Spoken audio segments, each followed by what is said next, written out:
faz justiça a muitos brasileiros que estão em situação de vulnerabilidade, a muitos brasileiros que sofrem com a inflação que não é do Brasil, a inflação mundial, a brasileiros que têm dificuldade de comprar o seu gás de cozinha, a brasileiros que trabalham em cima de caminhões, e, enfim, atendem a uma camada da população que está muito mais sofrida do que os demais brasileiros nesse momento de inflação mundial, advindo da pandemia e advindos de uma guerra do maior produtor de alimentos com o maior produtor de energia da Rússia. Lógico que isso é pano de fundo, isso é muito menor do que o efeito que essa PEC pode causar para as pessoas que estão em estado de vulnerabilidade, para as pessoas que precisam do aumento deste Auxílio Brasil e que, diferente do que muita gente está dizendo, ele está sendo embasado em 41 bilhões de 65 de superávit entre os dividendos da Petrobras e a venda da Eletrobras, que faziam um total de 65 bilhões. Portanto, não há furo de teto de gastos, essa receita é prevista, a PEC tem prazo de validade, ninguém está cometendo nenhum tipo de estelionato e essas situações a gente vai acompanhando, como vai ser o desenrolar de todas essas matérias que o Congresso Nacional tem votado para reduzir preço da energia, reduzir preço de combustíveis, que estão sendo demonstrados na ponta. Os brasileiros estão já acompanhando e agora todo mundo está falando, né? Todo governador está se exaltando porque assinou o decreto da redução do preço do combustível, da redução da tarifa da energia. Isso foi uma briga dura no Congresso Nacional, no Senado e da Câmara, para que a população, enfim, pudesse sentir a diminuição dos preços diretamente ligados a impostos. A gente continua ao vivo, deputado, na Jovem Pan, e só para a gente relembrar que a oposição, em diversas vezes, eles alegavam que era algo eleitoreiro, só que no final acabaram orientando a favor.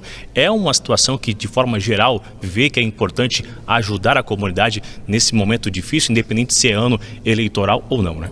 O que é deplorável nesse sentido, e eu procurei, como presidente, me manter muito quieto às críticas de plenário, é que numa discussão onde você vai aumentar a renda de uma população, garantindo o respeito às contas públicas durante um período, né? E lógico que nós queríamos que fosse mais, ou a população merece mais, isso nós temos que discutir a partir da votação do orçamento de 23, encontrar os caminhos para que a gente tenha suporte orçamentário para arcar com essas despesas, se por acaso quiserem perenizar lá na frente. Mas hoje nós não temos essa abertura orçamentária, nós temos a abertura financeira. O Brasil tem recursos de sobra e poderia investir se já tivesse feito, por exemplo, as reformas que são estruturantes para que a gente, por fim, lá na frente, deixássemos de usar o teto de gastos e sim o piso de gastos. Nenhum país grande, desenvolvido no mundo, tem teto de gastos. Tem liberdade de atender a sua população. Os países mais desenvolvidos da Europa, da América do Norte, da Ásia, atenderam a sua população na pandemia de maneira muito enfática, muito incisiva. E o Brasil fez isso em 20.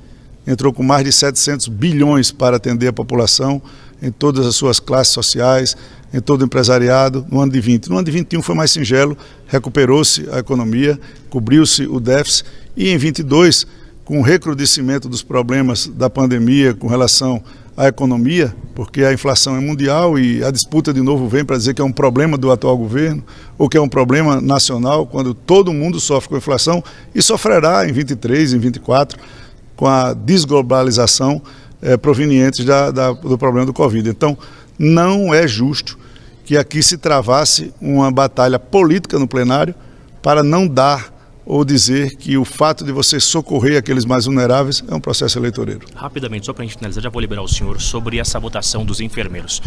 Era uma expectativa, algo antigo que girava no Congresso e agora chegamos a esse resultado. Foi aprovado. Já tem essa fonte de renda, deputado, que vai acontecer, isso vai ser sancionado nos próximos dias. Qual que é o recado a esses enfermeiros que estavam esperando? São vários problemas que advêm do PL dos enfermeiros, né? O piso ele carecia de constitucionalidade, isso a gente disse sempre quando ele chegou aqui na Câmara. Então essa PEC ela não apresenta fonte, ela dá a constitucionalidade ao PL que criou o piso. O problema da fonte é um problema ainda recorrente, tem-se no Senado parado na CCJ o PL dos jogos que é fonte lícita, é uma coisa que foi votada, é um projeto que foi votado na Câmara dos Deputados, à luz do dia, com muita discussão, com todos os contras e com todos os a favores, mas jogos no Brasil, sejam TUF, seja jogo do bicho, seja bingo, seja cassino, seja qualquer tipo de jogo eletrônico, jogos online, eles existem. Eles só não são regulamentados. Aqui não se cobra impostos, não se gera emprego formal, porque o Brasil teima em não enxergar o que existe no Brasil, que falta de regulamentação. E esse projeto está parado lá no Senado. Isso é uma fonte fenomenal de recursos para que sejam transferidos a estados e municípios para socorrer principalmente os hospitais filantrópicos e públicos para arcar com parte do piso. Nós temos aqui o aumento do CEFEM na mineração. Nós temos aqui a possibilidade ainda, por último, que é a desoneração da folha dos hospitais privados.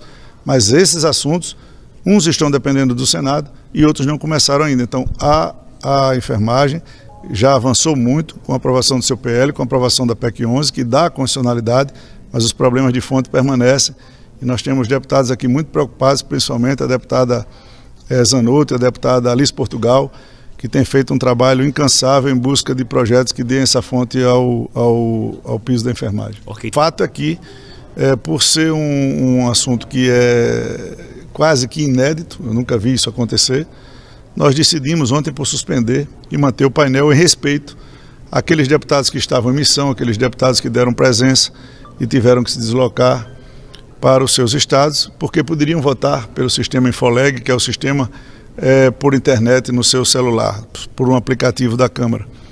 É lógico que começou-se uma guerra que não é justa para esse assunto entre oposição e governo, com as suas narrativas e suas lutas regimentais para retirar deputados do plenário e outros colocar deputados no plenário, tentando fazer um acordo que era melhor para eles na tese que eles levantaram.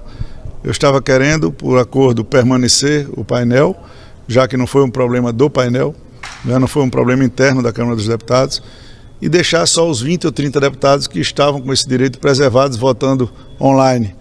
Eles preferiram cumprir o regimento, eu obedeci o regimento, mas o regimento também dá ao presidente da casa a autonomia de como nós estamos funcionando no sistema híbrido, presencial, com voto pela internet, a gente fazer com que todos os deputados tivessem direito de expressar a votação nessa matéria. E nós tivemos o cuidado de não adiantarmos na votação. Essa PEC era muito importante para que nós não permitíssemos que mais de quase 30 deputados não votassem, porque foram impedidos por um problema que não foi da Câmara. Claramente eu espero o resultado da perícia da Polícia Federal. Nós estamos entregues aí na mão, segundo o diretor-geral e o ministro da Justiça, na mão dos melhores técnicos e peritos para analisar essa situação. E nós esperamos o mais rápido possível ter a finalização desse inquérito.